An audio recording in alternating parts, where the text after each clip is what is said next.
नमस्कार। समझ में नहीं आ रहा कहाँ से शुरू करें, क्योंकि आपके लिए मैं बिल्कुल नया और मेरे लिए ये प्लेटफॉर्म बिल्कुल नया।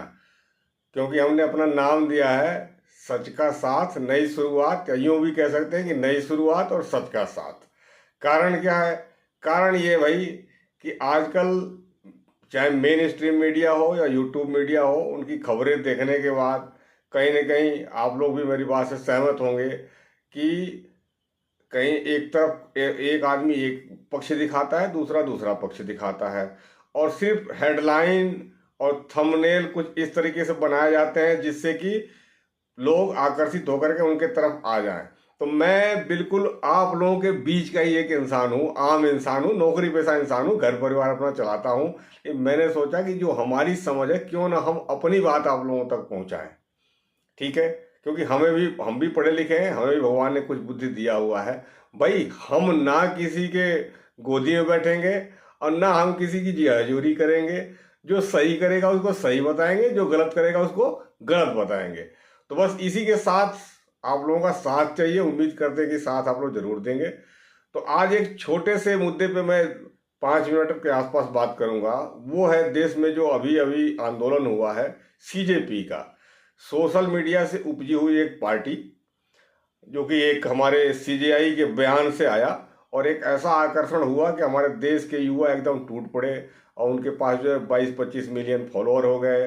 फिर वो जमुन पे आंदोलन हुआ, बहुत लोगों ने सवाल उठाया कि क्या इतनी व्यवस्था कहाँ से हो पाई। मैं कह रहा हूँ उसके पीछे चाहे कुछ भी हो, काम तो अच्छे काम के लिए शुरू हुआ था ना, इसलिए हमको उसका सपोर्ट करना चाहिए।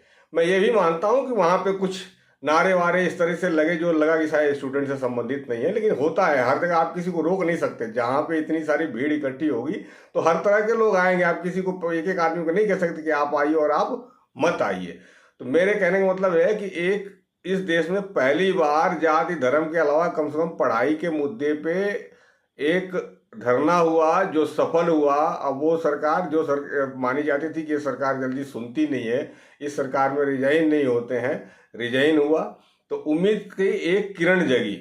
उसमें भी बहुत सारे लोग कह रहे हैं कि नहीं वो तो बीजेपी सरकार के खिलाफ है और बाकी जगह के नहीं है।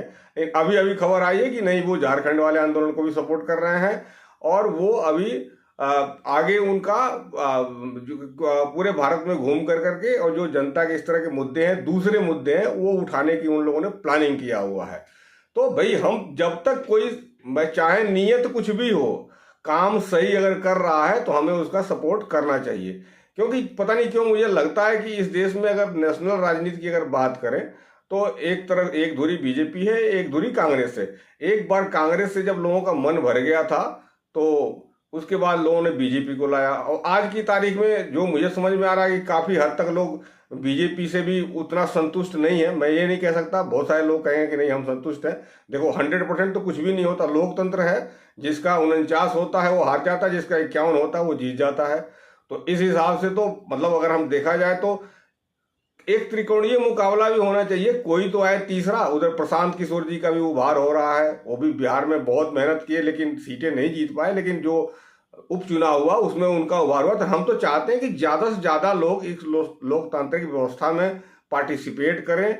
और मेरा विचार एकदम उलट यह है कि इस देश में लोग मान के चलते हैं कि जब तक आप एक जाति वाली पार्टी नहीं होंगे, एक धर्म वाली पार्टी नहीं होंगे, इस तरह की चीजें नहीं होंगी, तथा राजनीति नहीं कर सकते। ऐसा नहीं है। मैं आपको 2-3 एग्जाम्पल देता हूं। अभी अभी तमिलनाडु में आप लोग देख लीजिए, थलपति जो विजय हैं वो कौन से, उनकी जाति के या उनके धर्म के कितने लोग हैं? वो तो बताया जाता है कि क्रिश्चियन है, लेकिन उनको सफलता मिली है। ऐसे ही आप नरेंद्र मोदी जी को देख लीजिए। नरेंद्र मोदी जब प्रधानमंत्री के उम्मीदवार बन के आए तो पूरा देश मोदी जी के पीछे लग गया और उनको बहुमत दिया। और उनकी जाति के कितने लोग थे? वो इसके बाद आप अरविंद केजरीवाल को देख लीजिए। अरविंद केजरीवाल दिल्ली में आए, एक आंदोलन के बाद आए, लेकिन कहीं ना कहीं खाली अगर जाति से सब कुछ हो रहा होता तो शायद इन लोगों को सफलता नहीं मिलती।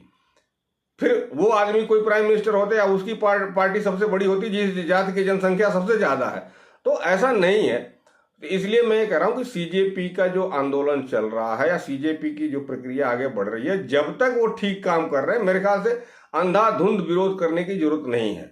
मैं कोई सीजेपी के प्रवक्ता बन के नहीं आया हूं। जो मेरी अपनी सोच है कि जब तक वो सही मुद्दे उठा रहे हैं तब तक उनका सपोर्ट करने में कोई दिक्कत नहीं है। हाँ, यहाँ मुझे एतराज जरूर होगा कि अगर अनावश्यक तरीके से हर चीज, किसी में व्यवधान टाइप की कोई चीज होगी या अराजकता फैलाने वाली जो चीजें होंगी, वो चीज स्वीकार्य नहीं है। जैसे कुछ लोग उसकी आड़ में कहते हैं हम नेपाल बना देंगे, बांग्लादेश बना देंगे। नहीं भाई, ये भारत है, यहाँ नेपाल बांग्लादेश बनाने की जरूरत आपको नहीं है। यहाँ लोकतंत्र से यहाँ जो चुनाव हार जाता है उस एकदम खुशी खुशी स्वीकार करता है। आज तक कभी ऐसा नहीं हुआ।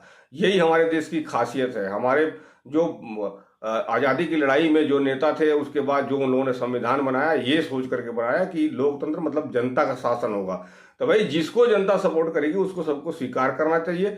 वर्तमान में नरेंद्र मोदी जी को बहुमत मिला हुआ है 5 साल के लिए, और उनको सत्ता में रहना चाहिए। हम नहीं कह सकते कि उनको एकदम जबरदस्ती कोई वहां से हटा देना चाहिए। अगर उनके काम अच्छे नहीं होंगे तो फिर इलेक्शन आएगा, जनता अपने आप देखेगी, जैसे कांग्रेस को देखा था।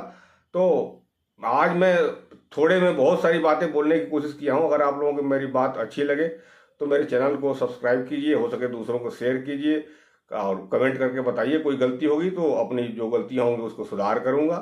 ठीक है, आज सिर्फ इतना ही भाई।